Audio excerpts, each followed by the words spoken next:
Welcome back, everyone. It's Caleb in the Buick Envision Avenir.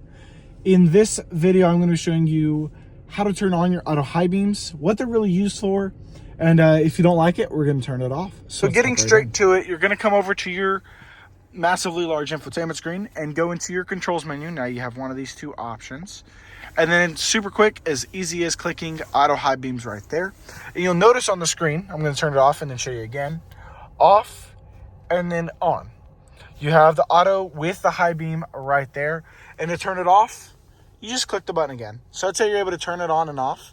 Now, the true perks of having the auto high beams on is when you are driving down the road, back roads, where it's dark, the high beams will flash on automatically when the vehicle detects, given by this little guy up here, that it needs to be brighter outside, just because there's no lights on the other side or lights around, so you have the best visibility at night. It's great for when you want to make sure both hands are on the steering wheel and you don't have to, find switches and dials and knobs and stuff while you're driving, especially in the dark. I want to say thank y'all again for watching. I'll see you on the next one.